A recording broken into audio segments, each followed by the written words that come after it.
practice. So why is the Hank Aaron Invitational so important to you? Why does this mean so much to you to be involved with this, with Major League Baseball? Well, I guess the one reason is because 23 years ago, of course, when I started out playing baseball, there were maybe, what I would say, maybe 5 or 6 blacks total on the ball club. And nowadays, we hardly see any blacks on ball clubs now, so it means an awful lot when you see a lot of kids, especially with that want to play baseball and want to be part of what American game is all about. It's a great showcase too for players, for young players.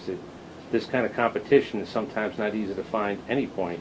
They get to play against some of the best around at that point too. They get to show what they can do. That's so true. We did. Christ, it was the same thing when I played. It was almost. You played against the best. And that's always is telling. Are you kind of amazed at how good these players are so young, because they play so many games and there's lessons and there's things that, quite honestly, your generation, even my generation, we just went up to the schoolyard and then there was Little League. It's so much more now where these kids are not only exposed to the game, hopefully, but they play it at such a high level. Well, not only the game itself, I'm not overly enthused so much about how much the kids know about baseball itself, but what I am enthused about is the fact that everything, no matter what it is it means an awful lot. You do things with a computer now. You don't do things by hand. You do things with a computer. There was a time when I was trying to explain to some kids back here when we first started playing baseball. We started doing the same thing that they're doing now, only they do it with the little computers that they have in their pocket.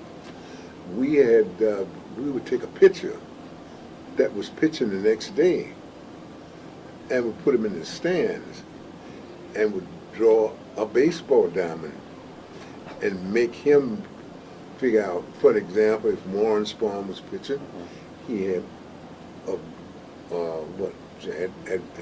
had black. If Bob Beal was pitching, he had purple. So it all depends. Things have changed. Things have changed. Life has changed, and which is good. Yeah. Are you glad you played in the era you did? Oh, no question about it. Yeah. And I know people say, well, what else can he say? But I am very glad. If you think about all of the things that happened when I played, you talk about every ball club had at least 1 or 2 Hall of Famers, and you played with Hall of Famers and players, but the game itself has mushroomed into another era now. Can I ask you, we've spoken, and I don't know, I wanted to ask you about this. So we've spoken around that picture. Do you remember that day? I sure do. I remember it very well. All I had in my pocket, all I ever had in my life was right there in that little suitcase, was a pair of pants and a pair of slacks, and that was it. Did somebody pack you a sandwich, or? My mother gave me a little sandwich to pack, and she said, "This is all I got, son." So. Is that a Boy Scout uniform? No, but I tell you what, I could use it as a Boy Scout. Well, the reason I asked, because, so do you remember, what were you hoping for? That day, you're going to go play baseball, and there's that idea that I have to be good enough that somebody wants me to keep playing baseball. Were you nervous? Was it apprehension? You're going to leave the home? There's got to be so many things going on. You're so young. You look like a baby in that picture. Well, Chris, I didn't have sense enough to be nervous. I didn't have, to be honest with you, I didn't have sense enough to be crazy. When I left, I was only just 2 days from graduating from high school, and left to go play with the Indianapolis Clowns. And at that time, I remember so well that 2 or 3 of my friends, people was telling me, you know, because nobody had ever tackled this before but myself. Right. They said, I wouldn't go if I were you, you know. And I said, you got to be kidding me. I said, there's absolutely no way I'm not going to go. And so I had to go. I had this train track all the way.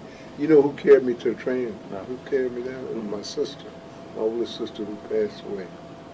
She carried me to and I'm looking at my shoes, and they were my Sunday shoes, Monday shoes, Tuesday, and they belonged to me. What did you think was possible?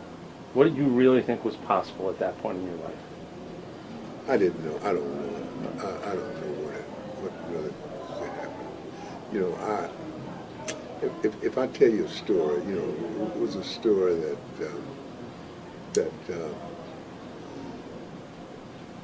when a friend of mine, when I say a friend that I played with the Indianapolis Clowns, played ball against him, and he promised me that he was going to send me a contract to play with the Indianapolis Clowns, and I shook it off and said, forget about it.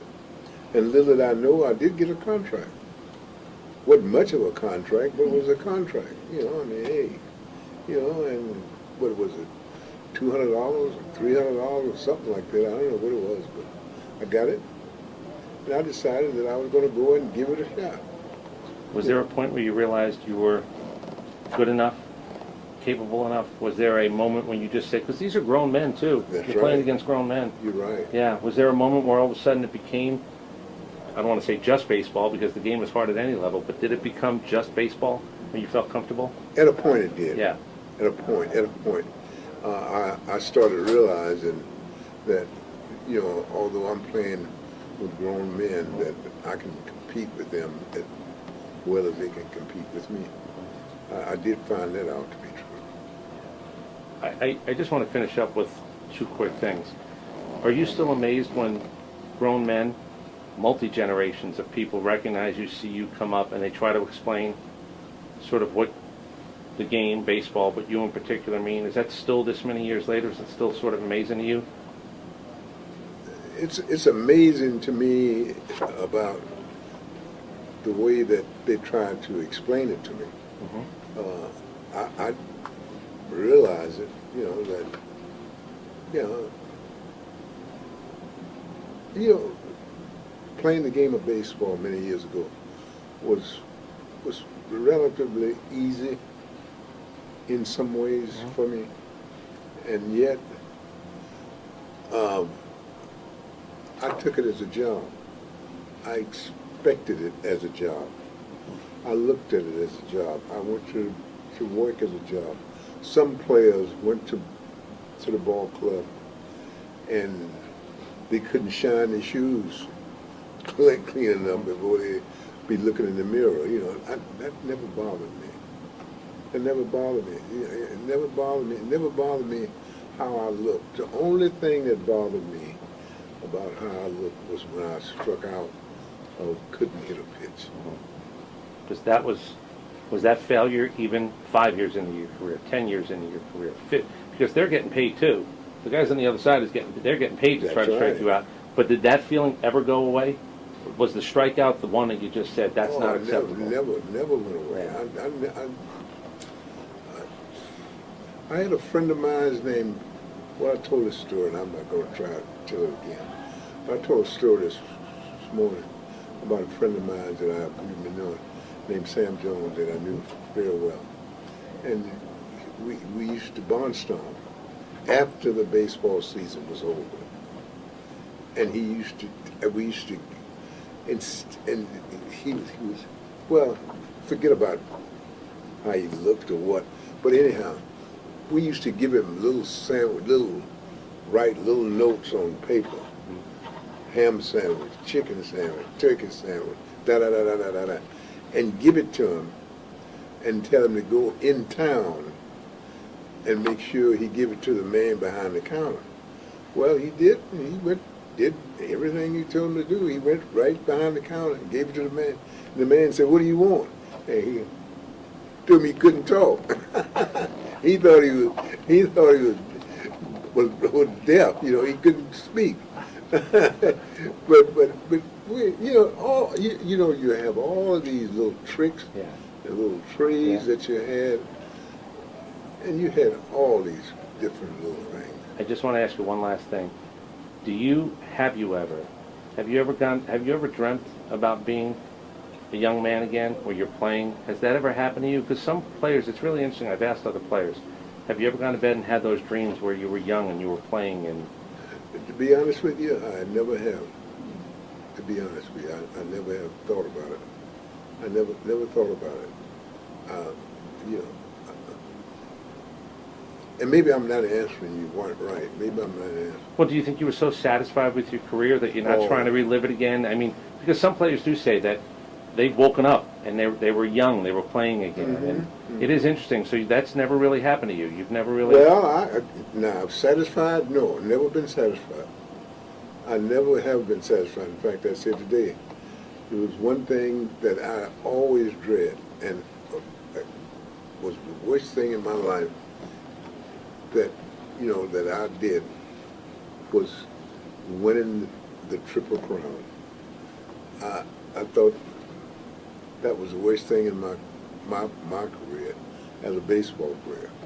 I thought, and I had three chances to win it, and I got right to and for some reason something happened. I remember one time in Philadelphia, I was off to one of the greatest starts of my career, and somebody threw a Coke bottle out on the field, and I stepped on a Coke bottle and twisted my ankle, and I stayed out of it. And then the next time, the Braves traded Joey J to Cincinnati for somebody, and he tried to pick me off second base. And I stepped on first base, twisted my ankle there, and popped up. I always had trouble with my ankles and my leg, always. But no, that's the only thing those are the only things that I can think of. I thought about, only I could have one more push at that Triple Crown, I wouldn't let it get by me. Well, you are a class act. You're a gentleman. Congratulations on the Invitational. It's a great thing, and it's not just the baseball. I'm glad you talked about that. It's the lessons that you hope all of these people take away and pay it forward going forward. I've always enjoyed your time, and again, there aren't many American treasures, but you are certainly one of those. Thanks very much. All right. I really appreciate it. All right, good to see Thank you. you. Thank you. Thank you. Thanks.